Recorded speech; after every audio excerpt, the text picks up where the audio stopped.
Hi, thank you for joining me so early in the morning. My name is Kevin and I'm from Nanyang Polytechnic, essentially a senior lecturer at the School of Business Management. Now, business covers many aspects, and that includes things like hospitality, of which I'm part of the diploma from there. And we look into things such as guest service and ensuring that the customers are satisfied. And it covers quite a number of different properties, including F&B, restaurants, and obviously hotels. And so hotels, F&B, all these sort of companies, we are going through quite a number of crises over the past few years. And one of the things that has become very important is this thing called resilience within a business continuity perspective. And that's where I hope I'll be able to provide some insights and maybe allow the company, some of you, to actually consider how maybe you can take a step forward to make your company even more resilient. So let me just share with you my presentation, and it has been titled Business Continuity in a World with Endemic Risks. Now, endemic risks, the word endemic is very popular. It's talking about essentially how can all these risks be considered as business as usual risk. And this has been something which has been a buzzword, and perhaps we can go just beyond the COVID-19 pandemic, but even for other risks that will affect companies in general. So like what I mentioned, I'm a lecturer from Nanyang Polytechnic, and essentially one of the key things that we teach is business continuity management for our undergraduate students now. And obviously the COVID-19 pandemic has made it become even more pertinent, even more important. And one of the things that we try to share with our students is on the importance that companies will be able to steady the ship, to stabilize the ship when winds of uncertainty hit. And hopefully this will strike a chord with all of you who are listening in. And one very interesting example which I can share with you is this video, which is like what I said, a ship, but maybe not a ship, a little boat in the middle of a sea. And let's take a look to see what happened to this ship.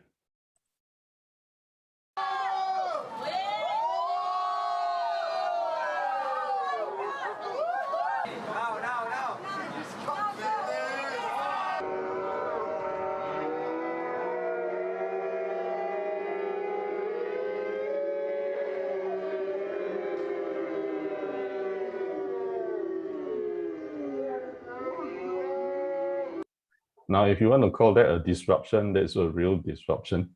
And this incident happened somewhere in the Nias Islands, which is off the coast of Sumatra, maybe about 500, 600 kilometers away from Singapore. And the reason why I shared with you this video is because I feel that many of us who are in business actually feel like this when we take a look back into the year 2020 and 2021 so far. Why is that the case? That's because we have this wonderful experience of having multiple waves of threats that affect us. I'd say for Singapore, just recently we have our third wave of the COVID-19 pandemic hitting us. And just when we thought it was getting quiet, getting stabilized, then we realized, oh, there's another wave that's coming in. And it's not only just related to COVID-19, but even other threats now. So one of the easy visual pictures is to see that sometimes we feel that our company is like a little boat in the middle of the sea, and threats keep hitting us. And we feel that there's a lot of uncertainty. We feel sometimes that we cannot get a break. And so the question is there anything that the company can do to manage such uncertain threats now? Now, there is a solution which possibly can actually provide more stability, and that is to have an anchor. And by this anchor, business perspective is this idea called business continuity management. And it's not just talking about crisis preparedness or crisis response, because when we look at such things, it's basically dealing with disruptions in a pretty fluid, dynamic manner, and we sometimes feel that we cannot catch a break. Is there a more structured framework that we can follow to ensure that our company has a better stability, even when crises and emergencies happen? And that's where business continuity promises an answer. Now, business continuity can be viewed in a context of not an anchor right now, but if you flip the anchor upside down, it looks more like an umbrella. And so this has been a very common word picture that companies have been using. Now, business continuity management can be seen to be an umbrella that protects your company, but it also is an umbrella that brings in various disciplines, brings in various perspectives, even various fields of knowledge that we can look at. Now, the obvious aspects will be things perhaps on the left, which are security, emergency management, disaster recovery, crisis comms, and health and safety. And health and safety, as you notice, is becoming more and more important as the government requires maybe more robust measures to ensure that employees and guests remain safe. But if you look at the flip side, we also notice there'll be other aspects which maybe don't obviously or immediately come to mind, such as supply chain management, quality management, facilities management, knowledge management, and obviously risk management. Now, why is this the case? That's because when we actually try to manage crisis disruptions from a more structured manner, all these aspects now become more important. Now, a very clear example is supply chain management. As we can recall, when COVID first hit, there was this very famous picture of a lady having a trolley full of instant noodles from Indomie. And that was in response to this COVID-19 change in terms of its orange DORSCON code. So that was one situation where perhaps fair price, there was a running joke that whenever the Prime Minister of Singapore goes in and gives his talk, the supermarket executives need to make sure and prepare for another run on supplies. And now, how can the company ensure that he can manage such disruptions is by having robust systems to even manage this sort of unexpected outcomes, such as managing things like a bullwhip effect. Now, all these are jargon and terminology that we can go and discuss further, but and maybe I can make a plug for NYP. We do teach this also for on a short-term course. So if you're interested, you can also come to Nanyang Polytechnic. But briefly, business continuity management, therefore, goes beyond crisis management and crisis comms. But if you can notice, it encapsulates the entire business framework, the entire business proper of companies that we are minding and are taking care of. So moving forward, are there steps that we can follow for a business continuity plan? And the answer obviously is yes. And this completed plan will hopefully hold information that will help you maintain and restore business as usual following a disruption. But it will also help you to deal with day-to-day issues and problems. And as I go through the following steps, I believe that you become clearer. So let's take a look at the steps in a holistic manner.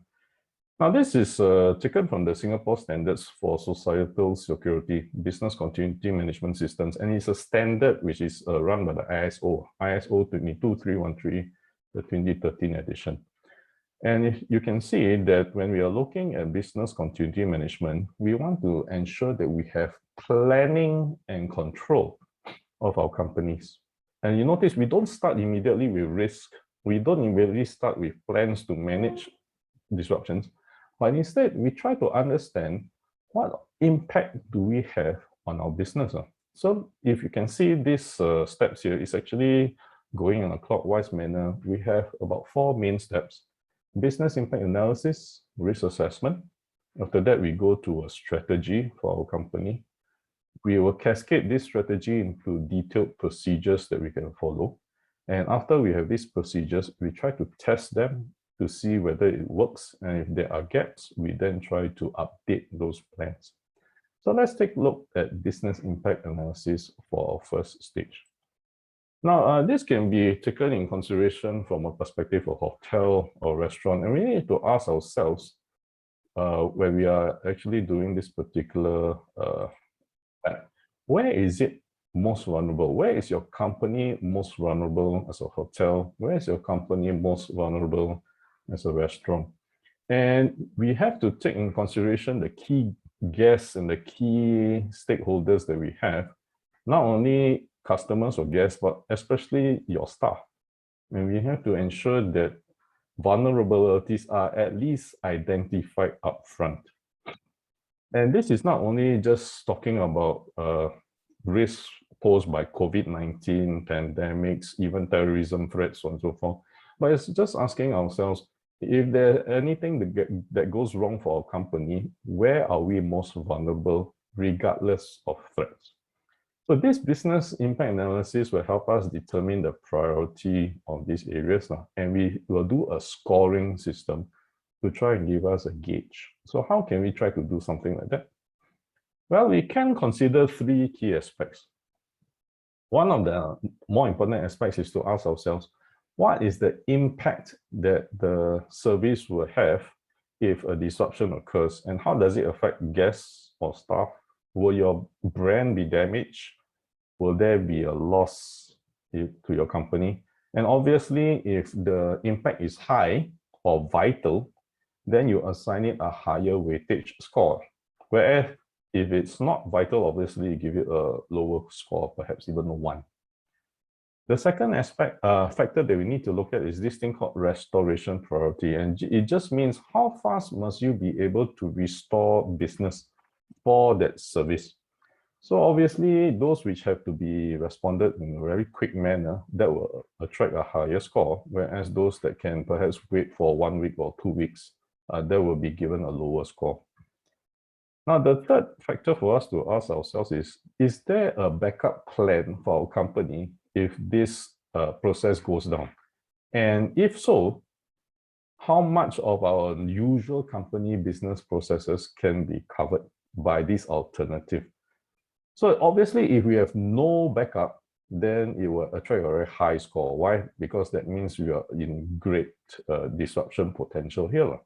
But if we have a backup that can double up as a complete replacement for the disrupted process, then you can relax a little bit because there's no real disruption for you.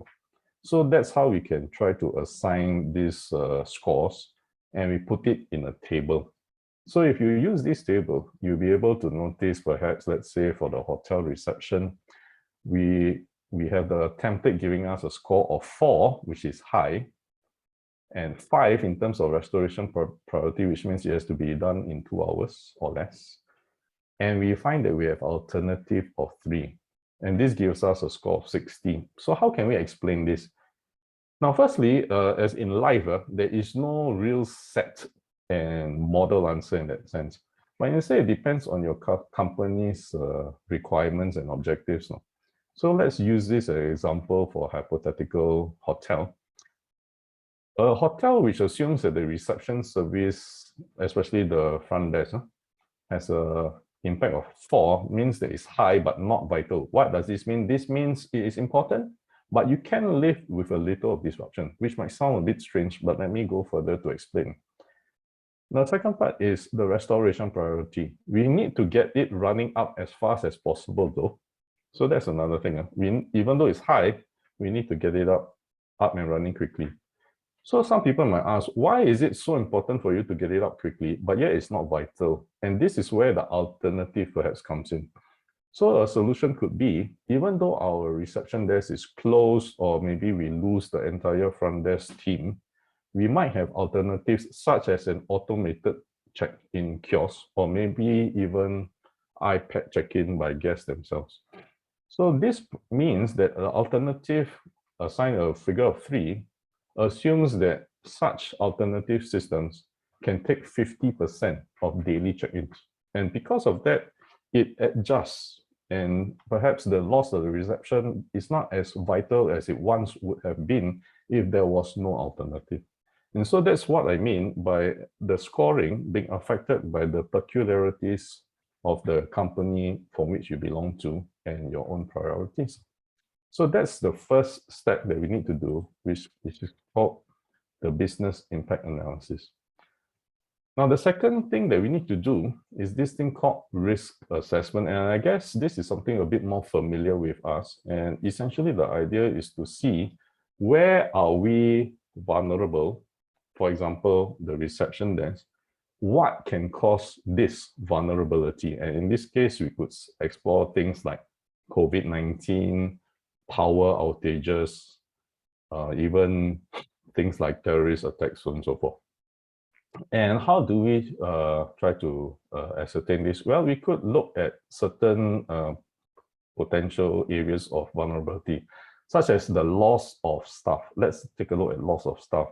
And in this case, we assume that sickness could cause us to have a loss of staff. So one thing that we need to ask ourselves is, how likely could this happen? Could our staff be affected by sickness? And the answer obviously is, yeah, definitely. On a scale of 3, let's use a scale of 3, 1 being lowest and 3 being highest. How likely is our loss of staff due to sickness? It could be a 2. That means it's not a confirmed done deal, but it's something that is viable and we need to take care of. So that will be assigned a figure of 2. Now, the other question is we have to ask ourselves, if let's say our staff is lost due to sickness, what is the impact that this has on our business operations? And obviously, it will be higher because once we lose our staff, business operations cannot work. We might have some alternatives to try to mitigate it, but we might still need staff to actually operate those systems. So you can say that the impact of the loss of staff could be highest grade as 3. Once again, if you do a simple mathematical formula, it will just be 2 times 3, which is 6, which means on a maximum scale of 9, the loss of staff due to sickness is significant, it's important, but it's not so vital or totally disruptive. Something you can live with, but you need to take measures to manage. So that's the second aspect that we're looking at for the business impact and risk assessment component. After we have done that, we go to the next stage, which is called the business strategy. And when we look at business strategy, we are asking ourselves not so much about profit and loss or maybe marketing strategy, but strategies to prevent this disruption from happening. And if we cannot prevent this disruption, then how can we have backup contingency plans? So let's take a look at the essential strategy that we're talking about. And we'll use an example which is quite pertinent for F&B and hotels, which is this thing called fire outbreak. How can we try to prevent a fire? Well, obviously, we could make sure that we use fire retardant materials in our properties. We can try to ensure that we have protocols to prevent smoking within the property itself. So those are aspects to try to prevent fire from happening. A contingency plan comes in when a fire actually breaks out. And then now we need to decide, how do we manage it? What comes under contingency plan? Obviously, everything prescribed by SCDF, Singapore Civil Defence Force, in handling fire, such as the firefighting procedures, the fire evacuation procedures, making sure that you go through the communication with government agencies, so on and so forth, doing your roll call, all those aspects that I'm sure you are familiar with now. So it might be interesting to note that the firefighting, fire evacuation aspects are not preventive, but instead contingency. Why? That's because it assumes the fire has already broken out. But hopefully, we could actually take a more proactive stand to try to prevent fires from happening. And that's by making sure that our properties remain fireproof in that sense. So those are some of the aspects that we look at. Now, obviously, after looking through a strategy, we need to detail them into procedures. And procedures are those which I think most companies are most familiar with, especially when we went through recently this COVID-19 experience. I'm sure many of you would have had to refer to this, which is the Enterprise Singapore Portal Advisory for COVID-19 for businesses. Now, if you haven't seen it, the QR code is there for you to take a look. And essentially, what are these? These are safe management measures or even the business continuity plan to handle COVID-19. Now, this is not the macro holistic point of view for all business risks, but specifically for COVID-19. But I think it's quite useful for us to take a look because it gives us some details as to how this looks at. So allow me to just highlight some of the measures include things like how do we do a trace together type of flowchart. I'm sure you also know that if you're a restaurant, how do you respond when, let's say, the government gives you the different restrictions in terms of number of diners allowed. We know all the measures that hotels are required to follow as they open up from SHN or other facilities into those like staycation and now welcoming vaccinated traveling guests. So we know all these procedures. These procedures are provided by many agencies. And one of the places and portals where companies, especially F&B and hotels, can look at is to look at the QR code and scan that, because that will be the portal with many links that you can use to refer to, including detailed specific safety management measures for even restaurants, even food delivery companies and the like. So that's where we go down to the details. We know how the details affect us, but that's where the rubber hits the road, because that's where we actually operationalize the strategy that we have. Now, the last part is, I think, quite obvious, which is to exercise and test.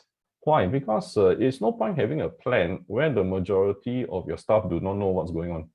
And for hotels, this is especially a case.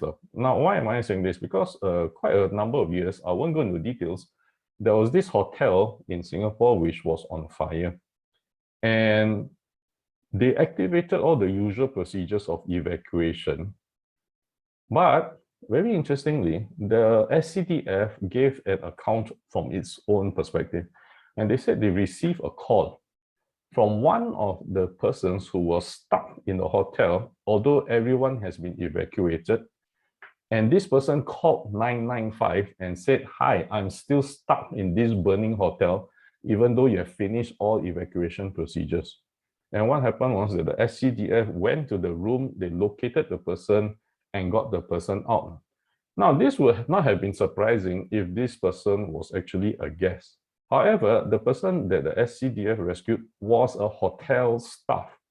What does this mean? This means the hotel staff, in this instance, did not know what to do when there was a fire, and he found himself trapped in that room. So that is a gap which has to be identified and closed. And this is where hopefully your company and your facility does not need to go through the actual crisis, but this is where exercises, drills, tabletop exercises come in. And if your staff demonstrates that he or she is not aware of what to do, then those are areas which you need to pay attention to and to compensate and to amend. So that is definitely one of the benefits of having tests and exercises and updates.